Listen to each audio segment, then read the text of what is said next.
Hello everyone and welcome to game 2 in this series, SKMC versus NexTaeJa here on Antigua Shipyard.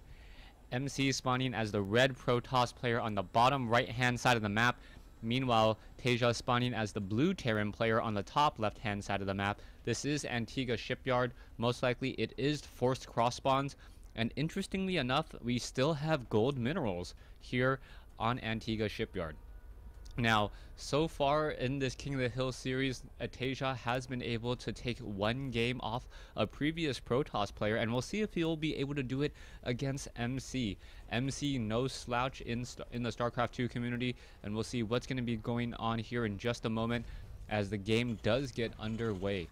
Now, based upon the locations of these bases and based upon the walking distances, I don't expect too many early rushes. The natural expansion is rather easy to defend since there is a ramp here. And with that ramp, you can easily put up some bunkers and some supply depots, making it very difficult to get us around on that supply depot for Terran.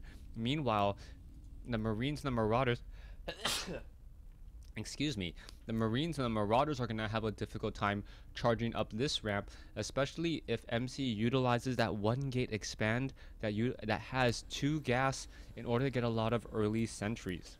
Now, the problem with the early sentry strategy is, although it does give you a very strong economic boost in the early portion of the game, or sorry, army boost, as you're able to train up a lot of units and also set up your economy, the power of those sentries really falls off quickly unless you go for Colossi. Now, one interesting thing to note, both of these players are already going for a very fast expansion. We see that we are getting down a 17 gateway and a 15 command center. So both players playing the economic game, and both players will not be able to push a lot of pressure onto their opponent. So don't expect to see any action until the 6-minute mark, which at this point is going to be quite some time. MC apparently not knowing, or this could be the BattleNet version of the map, explaining why the scouting is not quite working out, or this could simply be not a King of the Hill series as I originally thought, and we'll see. Maybe perhaps this is the BattleNet version of the map, and that's why you can go ahead and scout counterclockwise. Yep, there's only 2 players on this, so my apologies. This is not actually a King of the Hill. This is just a series of games that I am happening to cast. All right. Don't take an English lesson from me. That was not correct in any stretch of the imagination. We are going to see an SCV now move out and do a little bit of scouting. This fast command center already upgrading to an orbital command. Same thing going down here. We are getting double racks already. However, we do not have any gas being placed down by any player except MC. MC already getting up his assimilator and is getting up a cybernetic score. Now, Marine going after that probe. That probe pretty much has nowhere to run. It will get taken out. 2 Marines able to quickly finish it off. And now we should see perhaps a bunker and some Marines established here. Now, if one of these players were Zerg, I would assume that they would try to establish up a quick 3rd base. But I'm curious as to what both of these players are going to do on 2 bases. 2 bases each normally has... Excuse me, yeah. 2 bases each. Both players are rather strong. Both players are able to get up a variety of strategies, and it's really going to come down to a lot of scouting. I'm thinking that MC may try to either do a 6-gate push or get up that robotics facility, do a 5-gate push with the robotics facility, get some immortals or perhaps some observers and colossi, as the SCV is still wandering around. SCV able to scout out a little bit of information there, and now that stalker is going to finish off that SCV hiding off in the corner. We are still going into even more barracks now, up to 4. One very low on life mule getting destroyed there, and I like this decision by TaeJa. A lot of the times you may be wondering why exactly would you pull a mule away like that. The reason why is that mule is already holding some resources, and if it dies without returning those resources, that would actually be lost resources from the mineral patches. So the Terran player being very careful to make sure that he gets every mineral that he can from his mineral patches, as the Marines are now going after the Stalkers. The Stalkers, however, lower on hit points now, getting dangerously low. They are going to be forced to retreat and run all the way back home, as we now still are running on 2 gas here at the main and a 3rd gas for Terran. Meanwhile, already up on 4 gas by MC. MC sitting at 52 over 84. No, not supply block. Meanwhile, the Terran player currently supply blocked. He needs to get, or he was supply blocked, needs to get more supply depots. He is doing exactly that.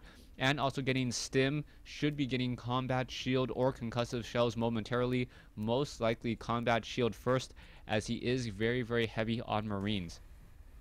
In the center portion of the map, this is the perfect place for a Terran to hide a whole bunch of Marines, as the Marines have less range, but they do deal a lot of damage to those Stalkers. The Stalkers won't see those Marines until they actually get through the brush or through the fog and the smoke on those vents, and by the time that happens, the Stalkers would already be low on hit points. Marine now doing a little bit of patrolling, perhaps making sure that there are no proxy pylons in this location here, and we are now going into a 5th barracks. So 5 barracks. We are going into a factory here. Reactor, starport most likely will be coming in, but for some reason TaeJa is not getting any engineering bays, which is a bit of a surprise. He's going to be trying to perhaps utilize the scanner sweeps in order to deal with any Dark Templars if they were to come into play, but he's not going to be able to upgrade any weapons or armor on those Marines, which is very, very important. Marines going to go ahead and finish off this one pylon here. MC for some reason deciding not to cancel it, as the Zealots, Sentries, and Stalkers now make their way across the map. MC does have one semi-useful proxy pylon here. It does move home field advantage just a little bit, and now we're going to see the Zealots, Stalkers, and Sentries try to charge up this ramp. Here we go, and there is a Guardian Shield, so a nice Guardian Shield, but the sheer number of Marines on the high ground going to be too much, even with force fields down. It would not be a very good exchange, as the reinforcements would be coming in faster for TaeJa, especially as he just finished his combat shield and stim, now just about to get concussive shell. We are going into another refinery. We are getting up that 3rd command center. MC already having up his 3rd nexus, so MC with a slight economic lead because he does not have less diminishing returns. But then again, Terran does have those mules, and those mules definitely help out in the long run. Now, running on 5 racks, 2 tech labs, we are going into double engineering bays at about the 11-minute mark, so level 1 weapons and armor upgrades coming online, but Colossi with extended thermal lance range now being researched. We don't see any forges, or I do not see a forge come in from MC, so there's not going to be any true upgrades. Nope, I spoke a little bit too soon. MC now starting his own upgrades, and the Protoss player can afford to stay at this a little bit later since he can catch up with Chrono Boost. Marines and Marauders looking around, perhaps knowing that there is an observer there, or perhaps just doing a dance for that observer. Not quite sure why, as the medevacs now low on energy, overstimming these Marines, perhaps thinking that there was something actually going on at the Zelnaga tower here. A second observer now retreating all the way back. It looks like this observer was taken out, and now MC once again taking the supply lead. Nope, that observer sitting right there, could not see it. Now it was taken out. Alright, so it looked as though the Terran player did purposely stand over there, and we'll see what's going to be happening next as Marines and Marauders are charging forward and figuring out when the next attack would be. There is one Colossus in the group. The Colossus does have extended thermal lance range, so that is going to be a little bit of a dangerous situation. The Marines and the Marauders have to be careful, as Vikings are now being added to the rest of this group here. We're going to see the medevacs now trying to retreat. The Stalkers getting in some easy shots here, and the medevacs now perhaps going to, oh, they're going to go for a drop. This is going to be really bad news. The Colossi does see this here, and now there are going to be some Stalkers here, and now these medevacs are somewhat in of a limbo area, as they can't really go anywhere. There is one photon cannon here. The medevacs are trying to retreat. There are Marines and Marauders here, and if MC is able to clean up this entire attack force, things will go from bad to worse for our Terran player. The Terran player does have a couple of Marines and Marauders here. What's going to happen? The Stalkers are going to get taken out. The Marines and the Marauders going straight for Colossus. One Colossus does go down. A second Colossus, nope, does not go down, as there are still 3 Medivacs here ready to do a drop, but it will have to get past one photon cannon first. Third base now established by our Terran player, getting 3 mules into play. Harvester count 76 versus 72, a very, very nice advantage for MC, as he also has a 25 food advantage. But those mules are really going to jumpstart and sustain the Terran player's economy for a little while longer. Blink now being researched, level 2 weapons and armor upgrades against level 2 infantry upgrades and level 2 infantry armor upgrades. Colossus finishing off this here, and now MC massing up a very large ball of units, should be able to clean up many of these Marines and Marauders, and as long as this Viking count doesn't grow too large, then MC should be able to take down all of these units. We can see some medevacs are off over here. Where are these medevacs going to go? Dropping Marines and Marauders, and here we go, ready to go. Stalkers are going to engage Colossus. No Guardian Shield as of yet. There's the Guardian Shield a little bit late after a lot of units have taken some damage. And the second Colossus now down. The third Colossus going to get focus fired as well. The Vikings pretty much going to clean up this attack as MC perhaps overextending himself. He does have a lot of force fields here, but he no longer has the necessary DPS to actually abuse the fact that all those Marines and those Marauders were tightly grouped together. All the Stalkers now need to retreat without Blink. They are going to be in a little bit of a difficult situation, as we now see MC looking to establish up his fourth base here. The gold mineral patches and one proxy pylon on the high ground will fall. There is an observer nearby. It will keep track of all of those units as long as it's alive. It is no longer so. So the Marines and the Marauders are going to finish off the Nexus here. Nope, we're going to have another engagement. The Stalkers could start to peel back a little bit. It looks like, yes, they are peeling back, trying to save the lower hit point Stalkers, making sure, no, blinking forward now, but blinking right as more reinforcements do come in.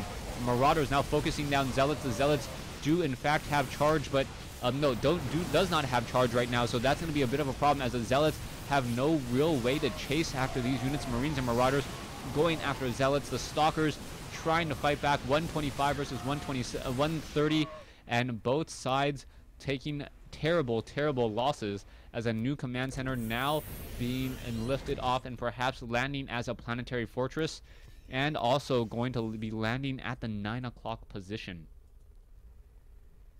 Stalkers and Colossi still maneuvering around the map. We'll see how much damage can be dealt by these units, and also a command center going to be landing here in just a moment.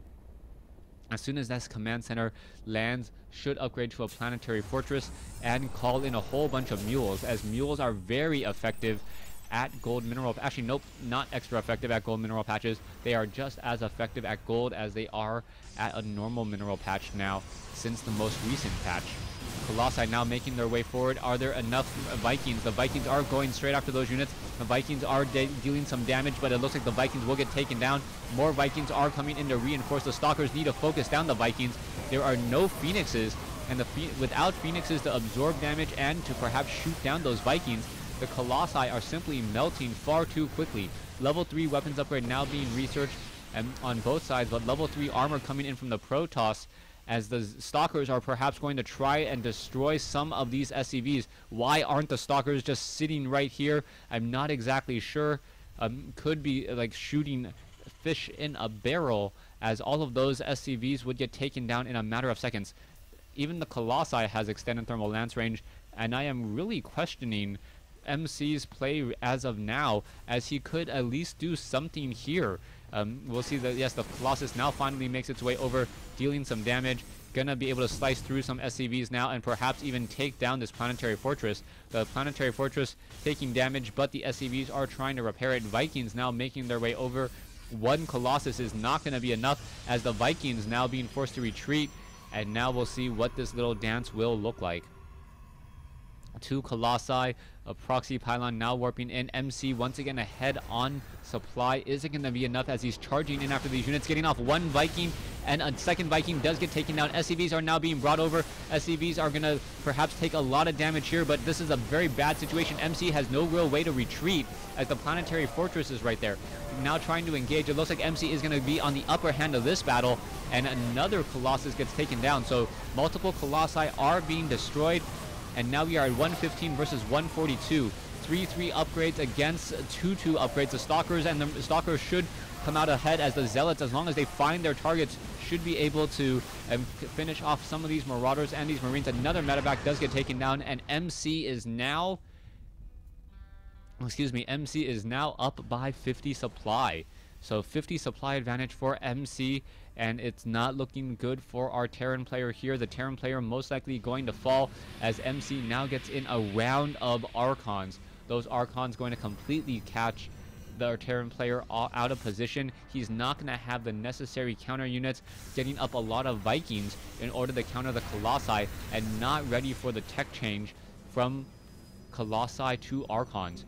Archons looking to 3 Archons, perhaps a 4th Archon will be added. Nobi may getting some Psystorm, as level 2 ship upgrades now coming in. MC at about 200 food. His macro simply something to behold at this stage, as the SCVs are now trying to repair, and there is the GG. So Terran loses this game here on Antigua Shipyard. This is not a King of the Hill. This is actually a set of games. I thought it was a King of the Hill. My apologies. Just a set of games from a particular player, and there's no real reason for me to cast the series and cast it as a King of the Hill style. So thanks for watching, thanks for listening, hope you guys enjoyed it, and I hope to see you guys on Battle.net, and I should have one more game for you.